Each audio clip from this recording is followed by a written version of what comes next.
Hey everybody, John Bernakowicz here with All Points Design. That's allpointsdesign.ca. Today we're talking about values-based decision making, and I've got Tristan with me, and Tristan has a question. Yeah, thanks, Javin. I'm curious to hear you explain sort of the differences between values-based decision making and life coaching, which people might be more familiar with. Yeah. Yeah, it's a great point. For a number of years of my life, I became educated in elements of life coaching, have good friends who are life coaches, have been asked to speak to groups of life coaches.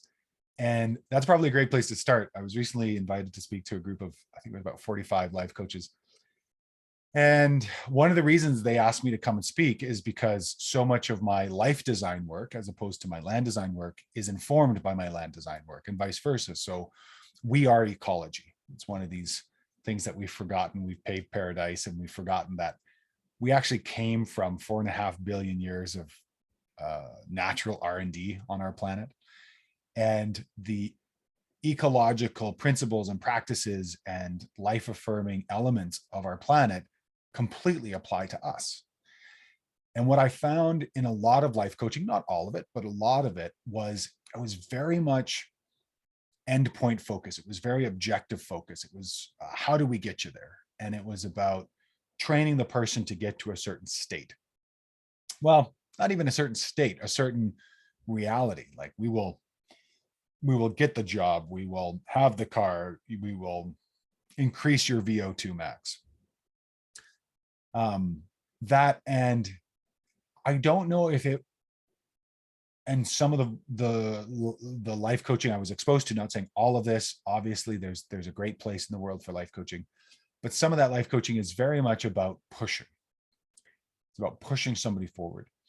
What I find different about values-based decision making is that when you dive deeply, when you inquire with an open mind and an open heart into somebody's experience of what they're hoping for the future, you really start to pull out these bright core principles, these elements that they want to be true from their essence, and you help to guide their essence towards that by helping them create their own organic map and compass.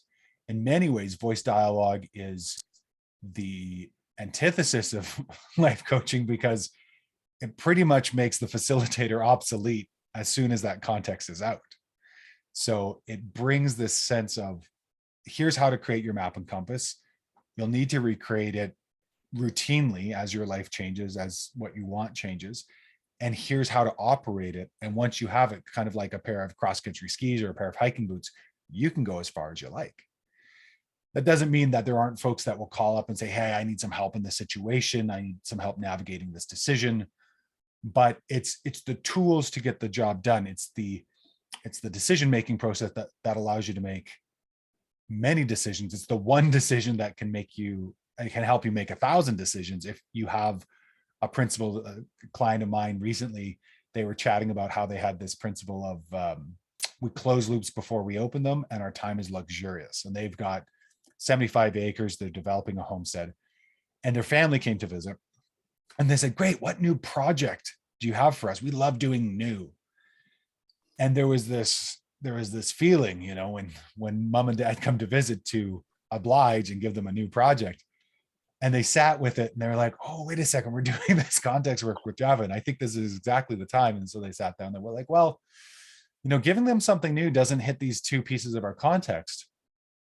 Yeah, I think we need to tell them what we need from them. And so they went back and they said, mom and dad, we're so excited that you're coming. We're really, really excited. But listen, what we need to close some loops. And what we need is the goat barn fixed and the goat fence fixed. And if that works for you, great. If not, stay inside, drink coffee, watch us work. A little cheeky. I like it. But what happened was, by the end of their trip, not only was it done, but they had moved on to something new. And everyone walked away with a sense of satisfaction. The parents for helping their kids, and the kids, my clients, for going, wow, we can really direct our life even when it comes to our parents, which I think most of us go, parents are on the no man's land of being able to design one's life. But because they came from this very centered, vulnerable, and a place of essence. Like this is what we want to be true of who we are in the future, plus this land, plus our animals, etc. Because fixing that goat barn, fixing that goat fence not only affects them, but their animals, the products they produce, etc. Now all of a sudden they're in a place of really steering their own ship, and they get to this place of sovereignty. And this is the one of the things that I love so much about this work, is that it grows sovereignty. It grows you becoming the creator and the created of your life, you becoming this sliver of nature of God that directs what you do, of being governed by yourself and being more and more ungovernable by others, which this example really shows. And I think that's the difference between life coaching and values-based decision making, is that it imbues an individual with the skills, the processes, the principles, the practices, and the patterns to be able to actively govern and direct their own life. Whereas sometimes, and I'm not saying everything about life, if you're a life coach, don't make a comment down here, you don't understand. I get it. There's lots of different life coaching out there, but generally, life coaching is, what do you want? I'll help you get there. For you, I know you've been in the world for a long time. You've experienced different elements between values-based decision making, life coaching. What do you see as the difference? I'm curious from your perspective. Yeah, so I have been through a life coaching process, but only one, and I've done now 3 or 4 years of values-based decision making work. And I think what I know from those encounters, plus speaking to other people in coaching, is I think it's really, the difference is that coming to values-based decision making, you might bring a state or a goal or an achievement forward and say, this is what I want. But in values-based decision making, the first question will probably be, why? And the second question will probably also be, why? And the third and fourth might also be, why? And I think that we're not used to having that. And in the facilitation I've done so far with values-based decision making, people get a bit taken aback by, well, why am I being asked? Like, this is what I want, And the beauty of that is that it gets to, like, what is this really about? You say you want this, and that is, that is great. Like, definitely honor that. But we want to know, like, why this is important, because ultimately then you get down to the value that it holds for you. And when you get down to the value that it holds for you, it just tends to open up so much more opportunity. For one, it's not future based. So it's not like, I will be happy when I get to this place. We can bring the statements into the present tense, because values are always present tense, actually. And so that in itself creates that sovereignty, and it's very empowering, because suddenly I'm not outside of my future dream. I can live my dream. I can live my dream right now, and actively use it to guide my future. And I just find that the effects can be really liberating, and the amount of awareness that it can bring just helps kind of growth in other areas of life as well. So you can still, get the house, the car, the farm, whatever it might be, but it's going to help you decide, like, why that's important, and what type of house, car, farm, whatever the elements in your life are that are important to you, recognize which ones are going to serve you most and best and most effectively as well. So that's what I've found so far, I would say. You make me giggle. You make me giggle. I can, in your whys, I can see sometimes when we've worked together and me going, why? I can kind of see your whole face in that. And it's true. It's so true. It gets to the underpinning of, I came to this conclusion a little while ago. Some people would say, life is a race, or life is a marathon, and I always thought of life as a series of sprints. It's a sprint to the next conversation, the next conversation, the next conversation. And so much of I think the productivity world and some of the life coaching world is, well, let's make sure you win this race. And values-based decision making is the race worth running? Like, just stop for a second. The stopping will not affect if you win the race because you're not racing against anybody else. One. Two, let's just check in. Is this a good race?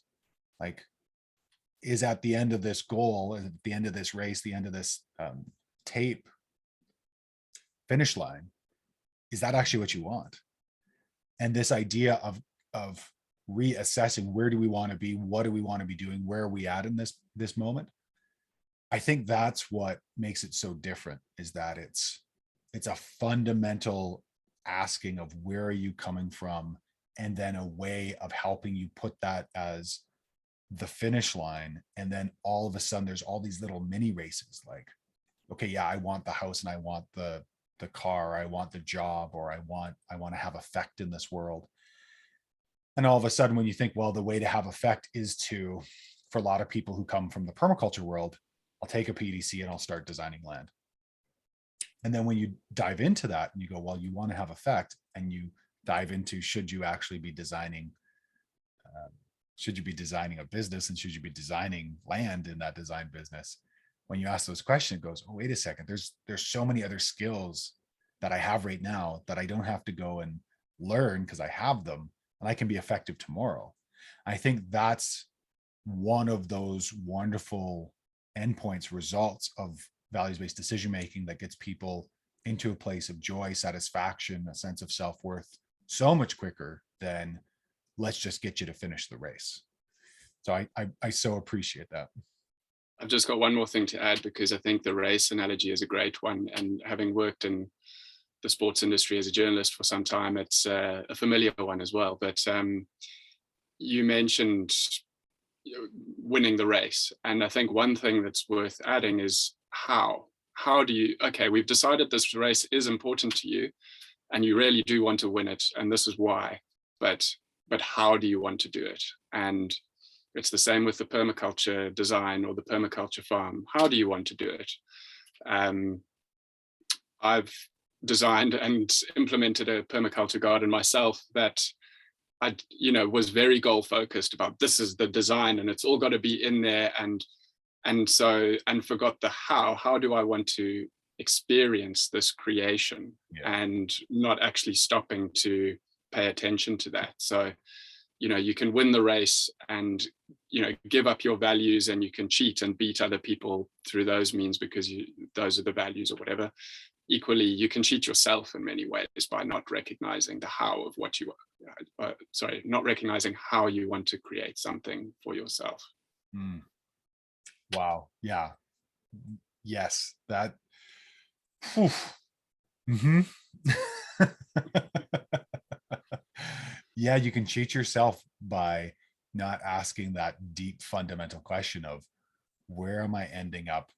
How am I getting there? And is that how actually in lockstep with those values? And I think that's where you get to, it's not just the why, but it's the how that matters, and how I get there, and how I do it on a day-to-day basis, and how I go throughout my day matters. I think this is what unlocked for a lot of individuals I was working with some long-standing issues with diet or exercise. All of a sudden it was, oh, wait a second, this actually has to work for me. And so they would pick up ways of eating or ways of exercising that just worked for them. Like, oh, I love doing chin-ups. It's just something I love doing. I'm like, great, that begins the conversation. Let's start there, as opposed to, again, taking on this idea of how we think this ought to be done, how we think the farm should be done. And I'll end with something that came to me years ago when I started this work and started to curate the process and all the rest of it. Is more often than not in modern society, we sacrifice the value for the goal.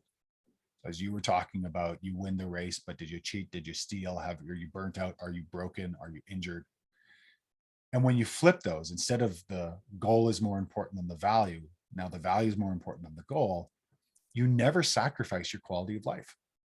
Every single moment, every single day, your quality of life is paramount. How you wake up, the way you wake up, how you come downstairs, how you come to your first cup of water, your first cup of tea, your first meal in the day. And I remember when I started to realize, I was like, oh my God, that's so daunting.